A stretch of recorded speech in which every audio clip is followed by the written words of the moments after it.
Buenos días, mi nombre es Cecilia Marra, de Yo Soy Digital Chile.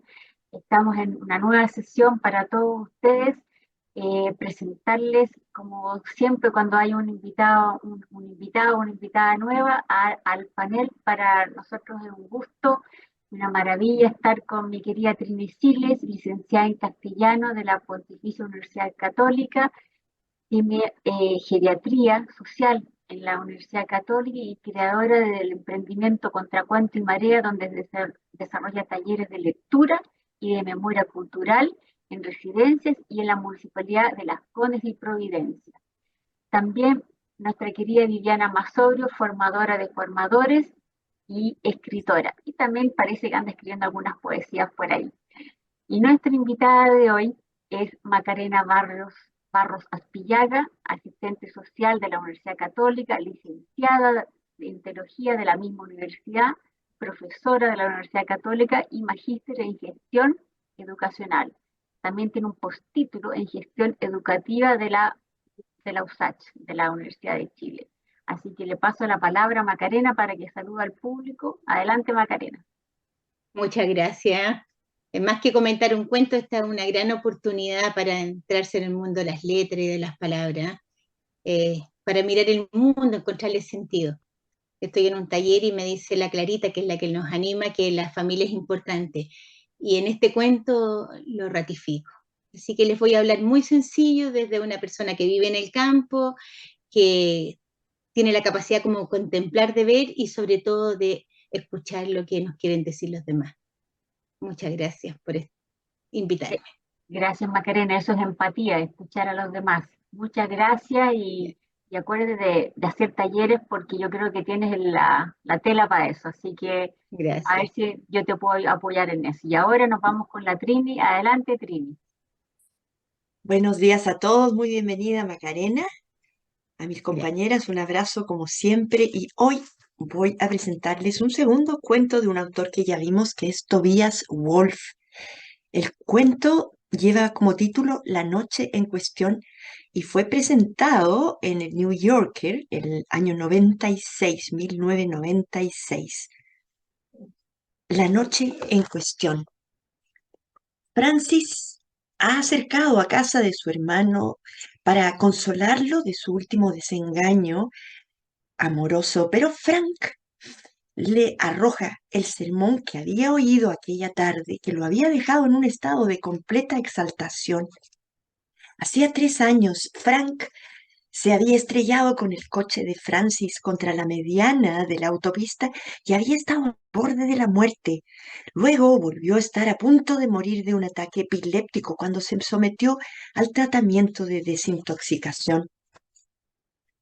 Su nombre es Mike Bowling, le dice a su hermana. Se trata de un ferroviario guarda agujas y lleva trabajando en los ferrocarriles desde que salió de la escuela, lo mismo que su padre y su abuelo. Él y su mujer, Janice, se casaron hace 10 años. El señor solo les dio un hijo, Benny, de 9 años.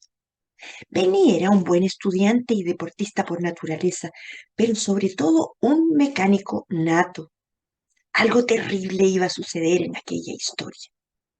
Frank Sr., su padre, había emprendido la tarea de enseñarle a su hijo el significado de la palabra no. A la hora de comer, balanceaba su reloj de pulsera ante los ojos de Frank y luego, en el momento en que éste echaba la mano para agarrarlo, decía no.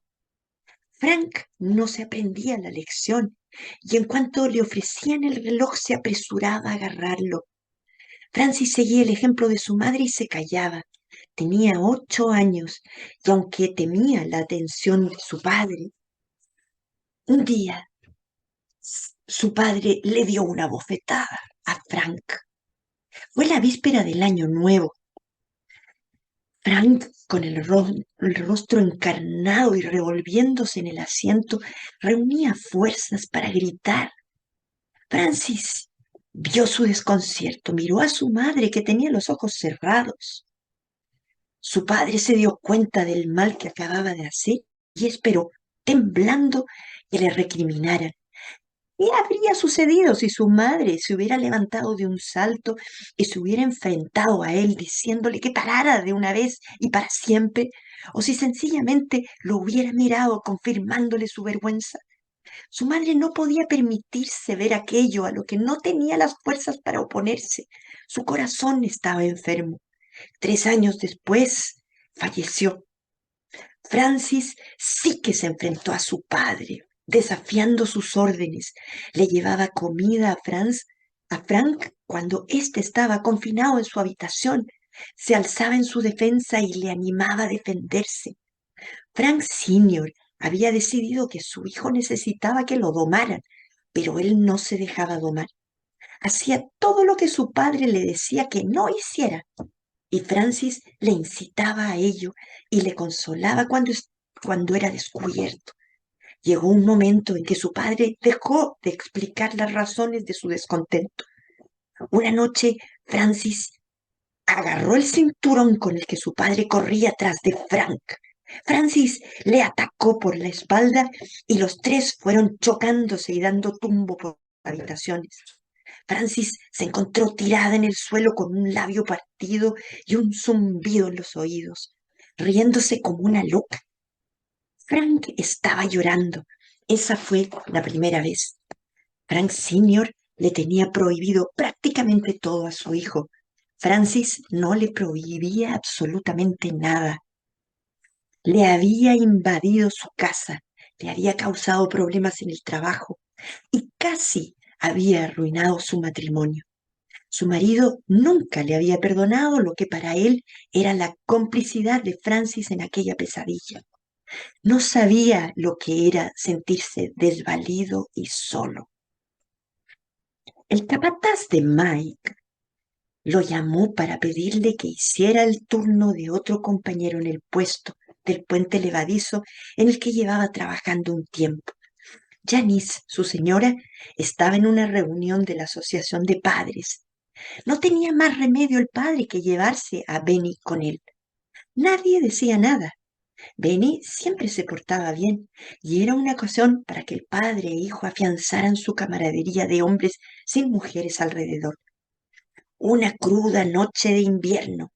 Había una estufa en el puente, en el puesto del puente, pero no estaba encendida. Mike preparó un cacao caliente y jugaron al rami. Les bastaba con estar juntos los dos, con el frío vendaval golpeando en las ventanas. Luego Mike tuvo que subir el puente para que pasara un par de embarcaciones y hubo ciertos momentos de tensión porque una de ellas se acercó demasiado a la orilla y le faltó poco para encallar. Mike se había retrasado con respecto al horario y tenía que apresurarse a bajar el puente para el expreso de Portland. Fue entonces cuando se dio cuenta de que no estaba Benny. Mike llama a Benny, no hay respuesta. Tiene el tiempo raspado para bajar el puente. No sabe dónde está Benny. El cuarto de máquinas. Allí se imaginó que estaba. Allí por todas partes giran tornillos descomunales y engranajes cuyos dientes parecen armarios archivadores. Hay pasarelas y puentecillos para que los mecánicos se muevan entre ellos, pero no baja nadie que no sepa lo que hace. Hay demasiadas cosas funcionando al mismo tiempo. Mike le ha dicho a Benny cientos de veces que no se acerque al cuarto de máquinas. Esa es la regla de hierro cuando Benny viene al puesto. Pero Mike cometió el error de bajarle con él a echar un rápido vistazo un día que la máquina estaba en funcionamiento y vio cómo se iluminaba la cara de Benny ante todo aquel acero. Hasta esta noche que se había distraído y ahora Benny estaría allí abajo. Mike no sabe con tanta certeza cómo se llama Mike. No quiero oír esta historia, le dijo Francis en un momento dado. Solo tiene tiempo para bajar el puente y justo tiene que bajar este puente ahora mismo o el tren se irá al fondo del río con todos sus pasajeros dentro. Esta es la elección que tiene que hacer su hijo, su Benjamín o la gente que va en el tren. Pensemos ahora un minuto en la gente que va en el tren. Mike nunca los ha visto, pero ha vivido lo bastante para saber cómo son. En ese tren van hombres que mascullan sobre civilinos documentos y arramblan hasta con humilde porción de la viuda. En este tren va ese hombre cuyas fábricas matan y mutilan a los obreros. Hay ladrones en el tren y mentirosos e hipócritas. Y él que se deja sobornar, también va allí, el cobarde, el usurero y el hombre que solo vive para su droga. Todos ellos van en el tren y también en este tren van los dormidos, soldados que se hacen los muertos para no unirse a la lucha en defensa de las ciudades y de sus hogares, ni siquiera en defensa de sus esposas e hijos. ¿Cómo va a renunciar Mike a su hijo, a su Benjamín, que no es culpable de nada por salvar a semejante gente? Estamos en presencia de nuestro Padre a la luz del día y en la oscuridad de la noche. Cuando Mike no tiene dónde esconderse y no le queda nada por decirse, oye y sabe que no está solo y sabe lo que debe hacer. Él también ofreció a su propio hijo, a su amado hijo, para que otros pudieran salvarse. ¡No! Exclamó Francis. ¡Ya no más! ¿Qué se supone que nos enseña una historia así? ¿Que debemos matar a nuestro hijo, a nuestro único hijo, para salvar la vida de un desconocido? El pastor Violet conoce a alguien que iba en ese tren. Continúa.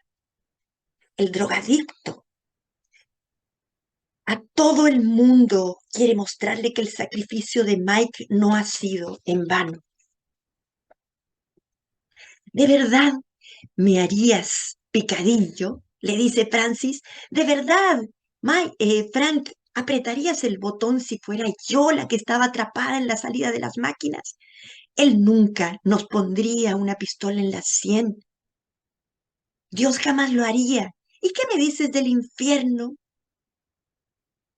Yo estoy abajo, en la sala de máquinas, Frank. Estoy atrapada entre los engranajes y un tren con la Madre Teresa y 500 pecadores dentro. Está a punto de pasar. ¿A quién, Frank? ¿A quién sacrificarías? Francis, su hermana, estaba preparada, estaba dispuesta a pelear, podía hacerlo entrar en razón. Sería como en los viejos tiempos, los dos esperando en el piso de arriba en su cuarto mientras Frank Sr. se ponía hecho una furia abajo, mascullando, dando portazos. Todavía sentía el sabor de ese humo. Todavía oía los pasos de su padre en la escalera, el jadeo de Frank a su lado, pegándose a ella, susurrando su nombre y su propia voz, respondiéndole al tiempo que del miedo pasaba la furia y a un gozo inexplicable. No pasará nada, Frankie. No te preocupes. Estoy aquí contigo. El cuento es más largo, como en otras oportunidades, se los recomiendo leerlo entero para que se hagan una idea general. No es un cuento fácil, estoy segura que eso me lo pueden responder los lectores, porque hay que darle una segunda lectura, porque uno se confunde entre estas dos historias que se confabulan una a la otra. Aquí hay que hacer una conexión, pero al mismo tiempo hay que saber distribuir a qué corresponde cada historia, porque el autor aquí hace un raconto de la vida real y de la historia que escuchó Frank en el sermón al cura. Y tienen que convivir juntas, pero el lector tiene que ir separando y buscando entre el bosque cuál es el contenido y la intención que tiene el autor con nosotros. Y con esto le paso la palabra a Viviana. Hola a todas, bueno, ya le di la bienvenida a Macarena antes de salir al aire, y a mis compañeras, como siempre, mucho cariño. Sí, realmente Tobias Wolff no es un escritor de fácil lectura, sobre todo por la enorme capacidad que tiene en pocas páginas de narrarnos, como decía Trini, dos historias de dos familias e incluir toda la maldad humana en esa síntesis de quiénes son los pasajeros del tren. sea, a mí me fascinó desde el punto de vista de escritora porque la capacidad de síntesis y a la vez de detalles no es fácil de lograr desde ningún punto de vista. Eh, Haciendo este punto de vista muy breve, me voy a referir como siempre a los títulos. La noche en cuestión es un título muy prometedor y evidentemente este cuento es muy significativo para el autor porque fue publicado en una antología más o menos en la misma época en que se publicó en el diario que nos mencionaba Trini, y es el título que lleva la antología, con lo cual siempre el cuento que se elige como título es porque tiene una significación más especial, ¿no? Porque se considera uno de los mejores, y en el caso de Woolf era un obsesivo, era capaz de leer, no sé, voy a exagerar 1000 veces un párrafo y de corregirlo muchos años después, aún habiendo pasado por las manos de un editor o las manos de un antólogo. O sea que el pulido de sus cuentos es impresionante.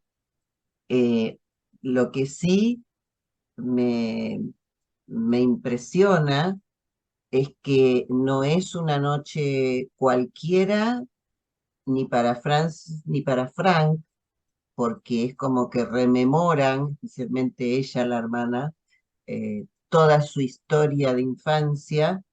Ni fue una noche fácil para Mike, que es la historia que se publica, ¿no? Y que el sacerdote trae al sermón, eh, porque aparece un tema recurrente en la escritura de Woolf, que es el tema de los dilemas morales sin solución.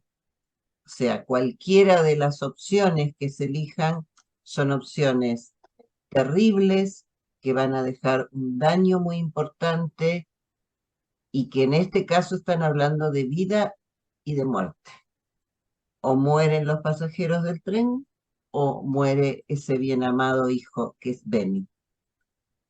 Con lo cual también los lectores, a medida que vamos leyendo, nos vemos involucrados en ese dilema. Uno va leyendo y dice, uy, pero ¿qué va a hacer este hombre? ¿Qué haría yo en su lugar? Es muy fuerte, nos involucra, nos sacude, nos obliga, al tiempo que vemos, bueno, ¿y qué va a decidir el autor? ¿Qué es lo que va a hacer? Y lo que nos encontramos es como un cierre inexistente. Uno supone que sucedió determinada situación, pero nunca se dice, nunca se expresa abiertamente, y muchos críticos lo relacionan con la vida del propio Woolf, que fue un joven bastante díscolo, porque también tuvo una vida familiar muy difícil y vivió con sucesivos padrastros que le dieron modelos de vida tal vez no tan válidos, ¿no? Sin embargo, él se casó, tuvo 3 hijos, hasta donde encontré todavía es un profesor activo enseñando escritura, así que es como que después de un largo recorrido muy complejo, igual que sus cuentos, Tobias Wolff se constituyó en un hombre de familia. Y creo que desde ahí, como decía Macarena al principio, que nos hablaba de temas familiares, es desde donde mira y escribe.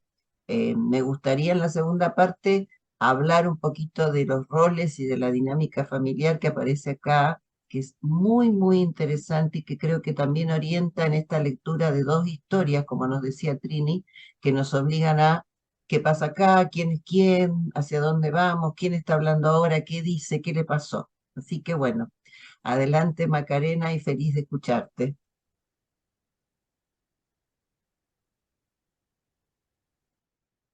Está muda. Eh, sí, yo también coincido con la Viviana en muchas de sus apreciaciones y creo que el tema de la moral es básico para poder entender qué es lo que es lo bueno, qué es lo que es lo malo, dónde se forja la conciencia moral. El papá sabía lo que tenía que hacer, sabía cuando le pegó que no estaba bien hecho, esperaba la sanción, pero no llegó, porque esa norma no existía. Entonces tenemos esta disyuntiva moral: salvar a Benny, que su padre era bueno, y o salvar al resto de los pasajeros que iban en el tren. Y los describe básicamente como ladrones, explotadores, como mujeres que habían dejado a sus hijos, adictos, hombres explotadores. O sea, no había para el autor nadie en el tren que no tuviera esa condición de pecador, que le hubiese o potencialmente le podría haber hecho daño a alguien. Y ahí nos encontramos nuevamente con este tema. ¿A quién salvar? ¿Salvar al hijo o salvar a la persona que va en el tren? Pero tenemos también la segunda tema que tiene que ver con la familia, que es la autoridad. O sea, el papá de Frank Sr. es totalmente autoritario, es déspota, es violento, hasta le dejó de dar razones del no, o sea, ya le prohibía todo, cerró todo diálogo con su hijo. Y su hermana, que tomó la fe de la mamá, era absolutamente permisiva, ella no le prohibía nada.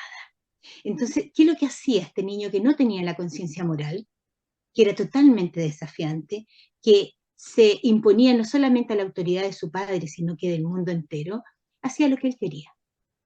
Y tenemos por otro lado a la imagen de Benny y su familia, que su padre le bastaba con mirarlo.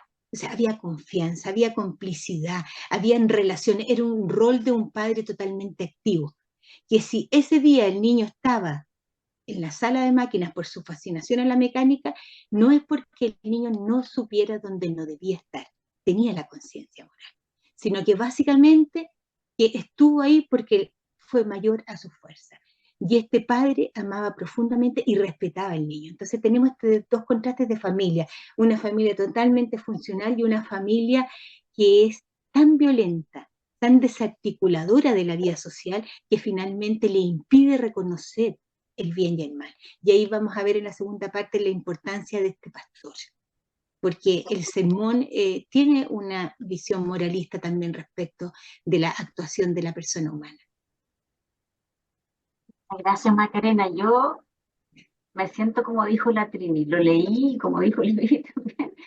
Terminé y dije, ¿qué pasó aquí?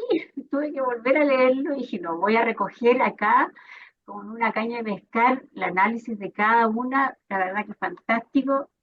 Y quiero aprovechar más que nada, importante para mí, que hoy empiezan los talleres de Finisterra, 22, 29 de noviembre, 6 y 13 de diciembre por Zoom a las 4 de la tarde, así que todavía se pueden inscribir. Y les invito a recoger estos análisis de Tobias Wolff, que la verdad que es un autor elevado para mí, que soy lectora común y corriente. Así que le devuelvo la palabra a Trini. Adelante, Trini. Lo agradezco nuevamente, Cecilia. Siempre tan motivadora. Gracias por eso. Quiero mostrarles una fotografía de este autor.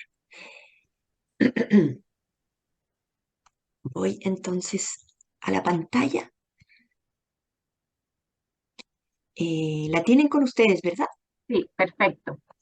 Ya. Entonces voy a mostrarles la fotografía de él. Este es Tobias Wolff. Es norteamericano, un escritor de cuentos muy valorado. Él nació en 1945 en ese pueblito allí en Alabama. Sin embargo, él nació en un hogar donde su padre era un fabulador especial. Era efectivamente un mentiroso compulsivo. Él mismo lo describe así a su padre, y su madre era una contadora de historias. ¿Qué mejor mezcla para él para generarle una ficción voladora y que él después lo plasmó en los libros? Él pertenece, allí dejo de mostrarlo, a una corriente de la que hemos hablado antes, que es el realismo sucio norteamericano. Era de hecho muy amigo, fueron los dos profesores en Siracusa, en la Universidad de Siracusa en Nueva York, muy amigo de Raymond Carver. Y también a ese movimiento pertenece Salinger y por supuesto que también Cheever, John Cheever, a quien también hemos visto. ¿Qué hay en el realismo sucio? Bueno, un aspecto formal y otro más de fondo. En el formal, la escritura es minimalista. Es un lenguaje sobrio, simple, de fácil comprensión. Sin embargo, también hay una composición de fondo porque en todas las casas, lo sabemos bien, hay muchas basuritas que por lo general se tiran debajo de la alfombra y allí quedan. Sin embargo, están presentes. Lo que él quiere revelar aquí, a través de personajes comunes de nuestra vida cotidiana, que también existen estas sombras que no trata uno de que no salgan fuera, de que no se conozcan, sin embargo están presentes. Y aquí sucede lo mismo, ¿no? Según mi entender, creo que en este cuento, como lo hemos visto, dos historias que conviven. En una está la familia de Frank, Francis, el padre, y la madre que muere tempranamente de nervios, pareciera ser. Y en la otra está la historia que cuenta el sacerdote, que es la familia de Mike, y la disyuntiva que tiene que saldar entre la vida y la muerte, como lo explicaron las dos. Sin embargo, la estructura del cuento en que se va combinando una historia con la otra y que, como lo dijo Cecilia, uno se pierde. Efectivamente, uno tiene que armar este puzzle, si no, no comprende la historia. Lo fundamental aquí, tengo la impresión, es la historia de Frank y Francis. Detrás está la otra, a la que ellos se someten. Ella, de hecho, no quiere enfrentarse a esa disyuntiva. No le interesa saber a quién salvaría entre la vida y la muerte. No quiere estar en esa posición. Ella quiere vivir la realidad. Entonces trata de traer a su hermano a esa realidad en la que él quizá trata de huir siempre. Y me voy al sentido esencial del cuento, ¿no? Y efectivamente, creo que el meollo está en el trastorno que él le creó ese padre a sus dos hijos. Una salió adelante porque tenía un carácter más rebelde y sobre todo defensivo. Sin embargo, la fragilidad del hermano le impide enfrentarse a él. Gracias a su hermana, él de alguna manera se salva, pero queda con ese trauma de parte del padre, que es esa violencia física y psicológica que le marcó la vida, porque el padre realizaba todo este tipo de trampas con su hijo para fijar autoridad. ¿Sería un hombre desequilibrado? Por supuesto, ningún padre somete a un hijo a ese tipo de pruebas. Sin embargo, eso termina confundiendo al hijo y lo tiene entre la irrealidad y la realidad. Su hermana lo salva siempre. De hecho, lo salvó de niño y eso el lector lo va entendiendo en el camino de la lectura. Ella lo supo defender y se enfrentó a ese padre autoritario que en el fondo era muy débil, porque todo el tiempo estaba también elucubrando si actuaba bien o mal.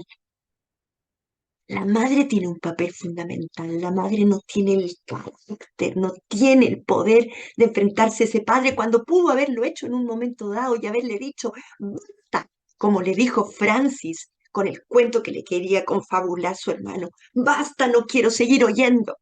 Esta madre debió haber dicho, basta, ¿qué te has imaginado tú?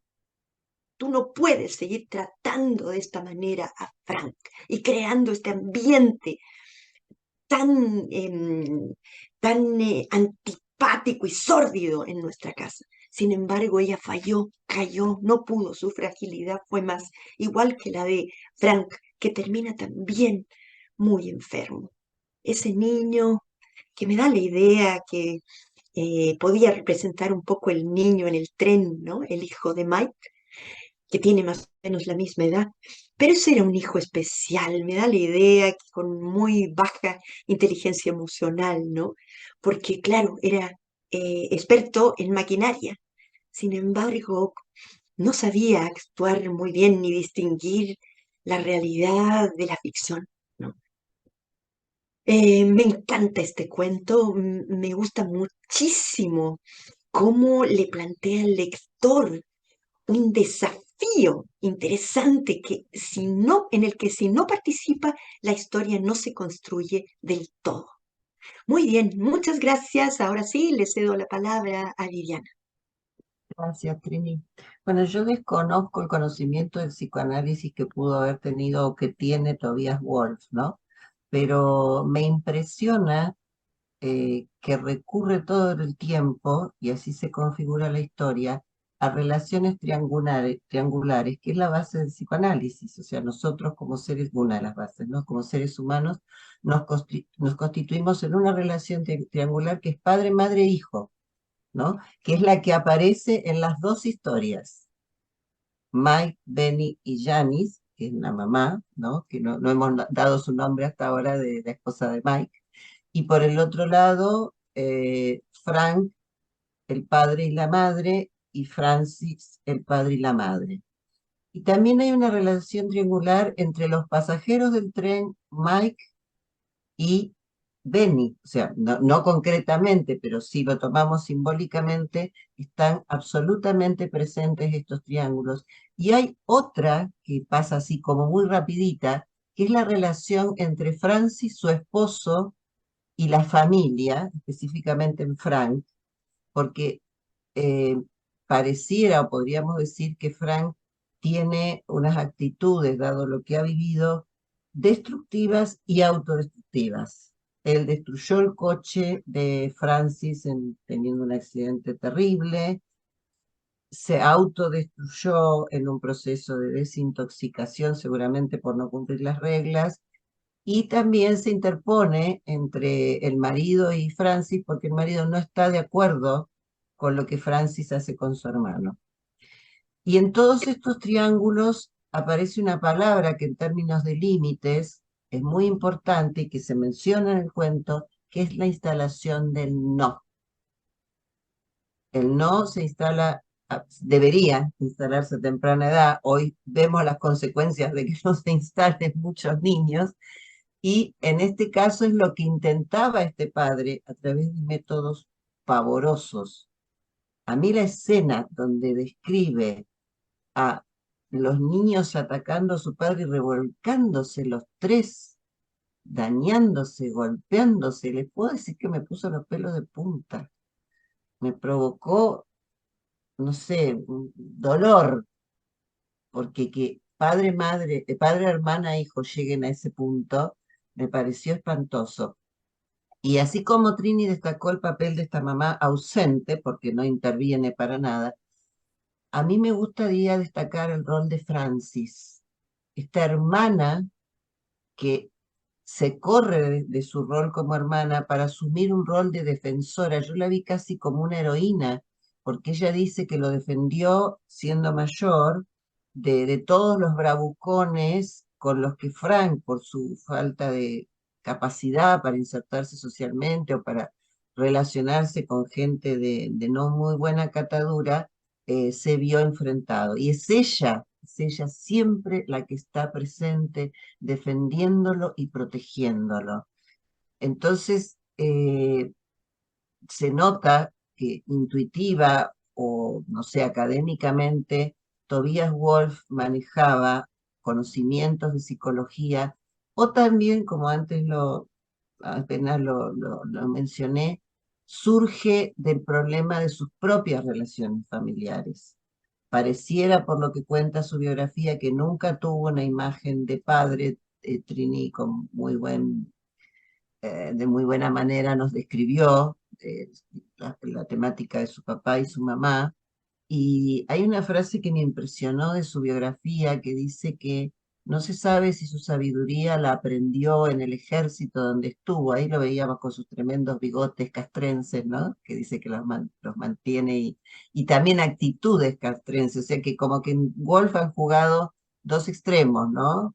Mucha liberalidad, porque dice que no se sabe si lo que aprendió, lo aprendió en el ejército, en la guerra que estuvo, en la universidad, o de sus padrastros o en los váteres del internado. Esta frase me parece terrible porque lo que se juega en los baños de los internados lo hemos visto en muchas series o lo hemos leído en muchos libros, y no es fácil en la etapa adolescente, ¿no? Lo que allí se construye. Entonces, el propio autor es un personaje complejo, con aristas extremas, y creo que de toda esas vivencias, esas experiencias tan contrastantes, surge un escritor que nos pone frente a lo mejor, ¿no? Del ser humano y lo peor del ser humano. Esa frase que nos narró Trini cuando habla de que si en el tren van la Madre Teresa o los más terribles delincuentes y personajes malvados,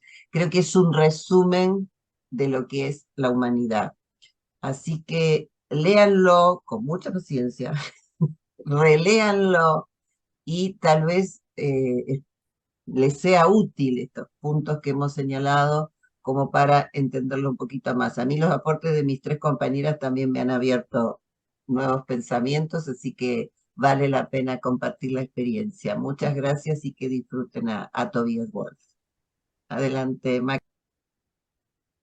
Muchas gracias. Yo quiero volver a retomar al pastor Violet, que yo creo que ese sermón que dice Mike que se lo aprendió casi de memoria, perdón, Frank, le llegó al alma. Yo creo que es un proceso de conversión. Él descubre y lo dice, esta imagen soteriológica de Dios que mandó a su hijo y que él no tenía pecado y que se dio por todos los pecadores en relación a Beni, que su hijo dice era inocente, y también se dio por todos los pecadores. En el fondo el tema es la salvación, este Dios que crea, salva, pero a la vez le agrega un tercer elemento que es mira con misericordia. Misericordia significa mirar la miseria del otro.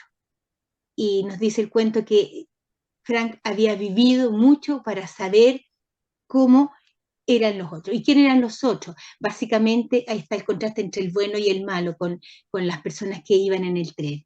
Y aquí hay un segundo elemento que a mí me parece muy interesante, que Mike siente esa presencia de Dios, siéntese como que alguien lo está mirando, que alguien se interesó por él, que ya no es una persona más. Y esa mirada la contrasta con su mamá. Y su mamá, estando presente, cierra los ojos. Y los pasajeros del tren también tienen una experiencia sordida. Los que se hacen los dormidos, los que están despiertos pero parecen sonámbulos, los que en el fondo están ahí y no quieren ver lo que ven. Entonces Frank, en ese minuto se produce algo. Él despierta. Y Frances, su hermana, descubre esas ansias de independencia, de autonomía que tiene su hermano y básicamente la descoloca.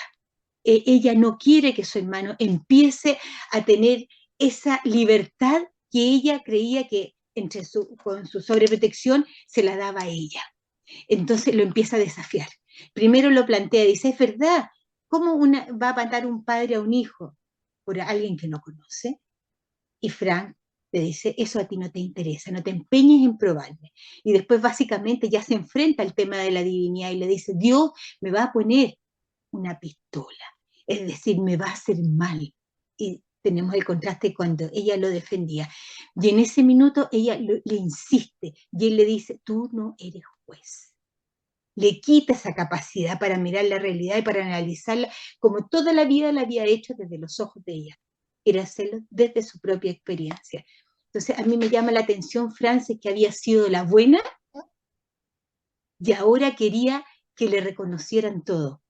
Y Franz, cuando lo increpa, él sabía la respuesta, no se la quería dar. Sencillamente ahora él fue el que se cayó. Dice, no le voy a decir. Y Frances ahí siente y revive la imagen de chico porque siente que todo lo que hizo no se lo agradece. Entonces yo veo a este personaje que apareció aparentemente con un tema con su pareja, que había roto relaciones, que había tenido problemas con todo el mundo y que en este sermón se reivindica. Se libera, Vaya, entiende lo que es su propia vida, se acepta, si quiere, mira el pasado, pero ya no con rabia, sino que con esperanza. A mí me encantó. vaya Macarena, no había visto yo esa dimensión que le viste tú. Me abres nuevamente una mirada distinta. Gracias.